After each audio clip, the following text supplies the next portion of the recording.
The seating chart had me listed at table 18, tucked away in the corner beside the kitchen doors, right between the catering staff and the venue crew. Out of 300 wedding guests, I was the only one seated with the people serving dinner instead of eating it. Rachel, my cousin, the bride, had smiled at me earlier when I asked about it. "We just thought you'd be more comfortable somewhere quiet," she'd said with fake cheer. "You've never really been into big social events, and Brandon's business contacts needed the main tables. You understand, right?" Brandon, the groom, was a commercial real estate broker who'd spent the entire rehearsal dinner bragging about his million-dollar deals and disrupting the market. When someone had asked what I did, Rachel had jumped in before I could even open my mouth. "Olivia has this little online business," she'd said, waving her hand as if brushing away a fly. "She makes handmade jewelry or something. It's cute." I'd wanted to correct her, to tell them it wasn't crafts, it was code. But no one seemed interested. Brandon was already laughing about some luxury property sale, and I decided to let it go. What Rachel didn't realize was that my little online business, Meridian Technologies, had just been acquired by TechCore Industries for $340 million. The deal had been finalized that morning. The press release was set to go live at 8 p.m. It was now 7:43. At table 18, I sat between Marco, one of the servers, and the venue's event coordinator. They were both kind, but clearly puzzled about why a guest was seated with the staff. "Family politics," I said lightly. Marco chuckled. "Say no more.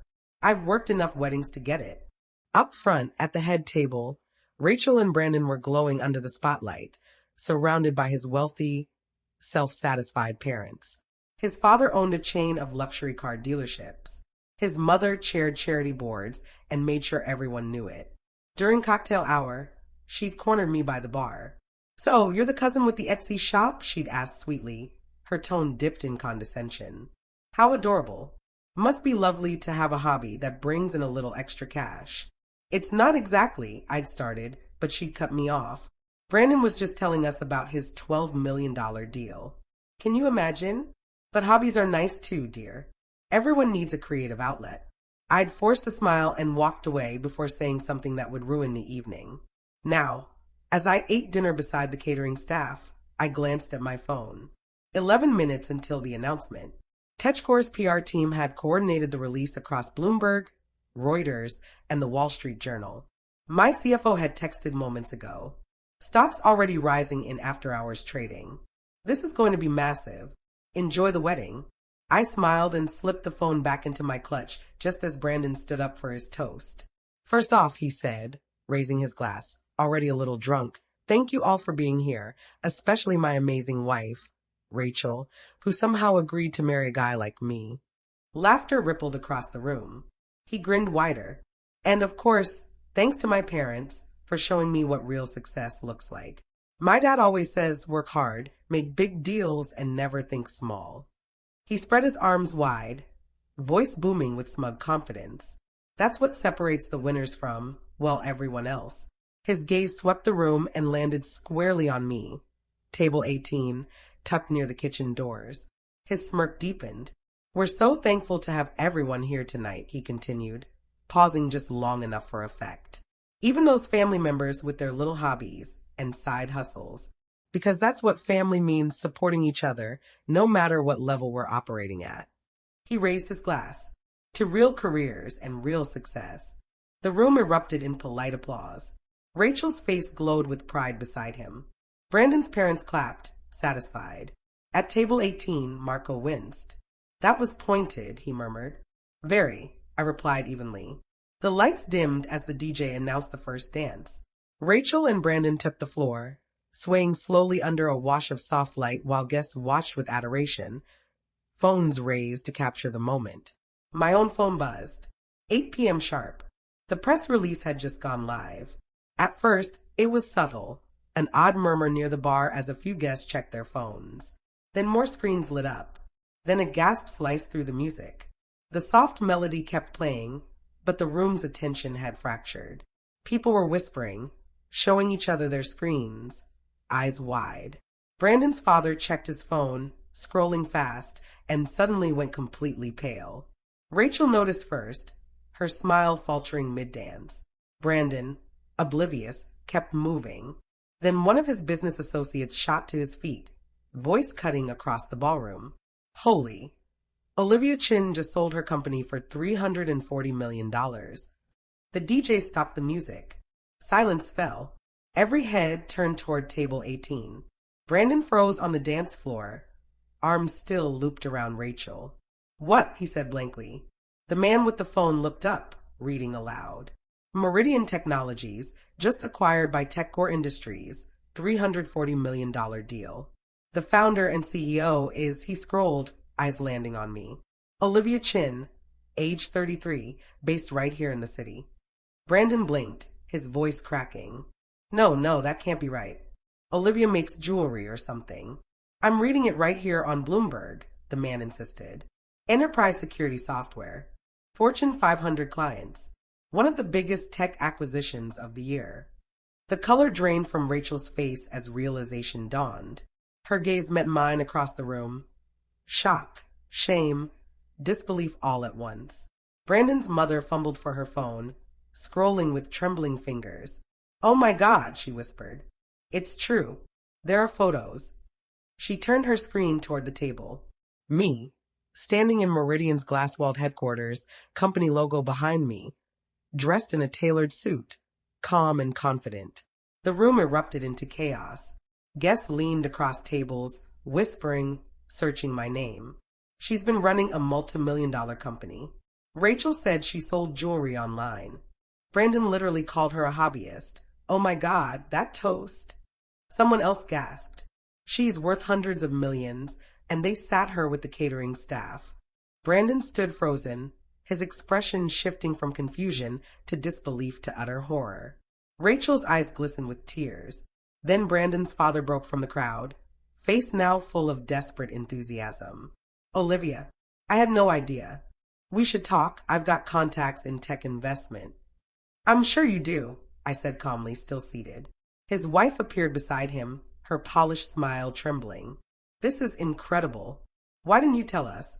We'd have seated you at the head table, introduced you to everyone. Would you? I asked quietly, meeting her eyes. Or would you have dismissed me anyway, because I wasn't performing wealth the way you expected? Her face flushed crimson. Around us, the guests kept murmuring, phones still glowing. The ballroom that had once felt too large suddenly seemed very small, and every eye was finally on me. Brandon's groomsman, the same one who'd barely looked at me earlier, suddenly wanted to discuss tech and investments. I stayed seated. Marco, the server beside me, was biting back laughter as the chaos unfolded. Then Rachel appeared, mascara streaked down her cheeks, Brandon trailing behind her looking dazed. Olivia, she gasped. I didn't know. I swear I didn't know. You never said you were a CEO. You never asked, I replied quietly. You just assumed. When people asked what I did, you'd jump in to call it a little online business before I could explain. You could have corrected yourself. I tried so many times. Thanksgiving, I mentioned Meridian was expanding. You changed the subject. At Christmas, I told you we'd landed a Fortune 500 client. You asked if that meant I'd finally get a real job. And at your engagement party, when I brought up our Series B funding, you literally walked away mid-sentence to talk to Brandon's friends. Each memory hit her like a blow. Rachel's face crumpled. Brandon stepped forward, the arrogance gone from his expression. The toast, he murmured. Oh God, the toast. I said you had a little hobby, a side hustle, that you weren't operating at our level. I stood then, meeting his eyes.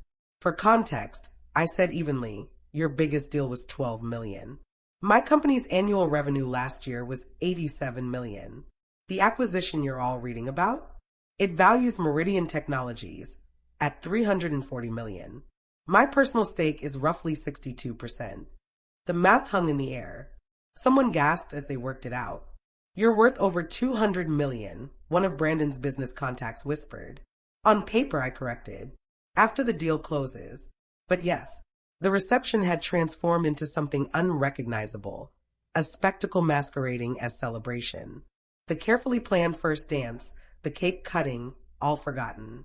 Guests were glued to their phones, reading headlines about me. One title glowed on a nearby screen. Meridian Technologies sale. How CEO Olivia Chin built a tech empire in 7 years. Rachel's mother approached, face pale. Olivia, sweetheart, I'm so sorry. We should have asked more. We should have cared. I just assumed when Rachel said jewelry business. You assumed I was unsuccessful, I finished gently. Because successful people perform success, right? They flash it around. I don't. I drive a 10-year-old car. I live in a modest apartment. I wear simple clothes. By your standards, I didn't look successful. So you treated me like I wasn't. That's not fair, Brandon's mother protested, having overheard. How were we supposed to know? By asking, I said simply. By showing interest. By not dismissing someone's career before you understand it. The event coordinator appeared nervously. Ms. Chin, there are reporters outside. They heard about the acquisition and that you're here. Tell them I'm celebrating my cousin's wedding, I said. No interviews tonight. But the damage was already done.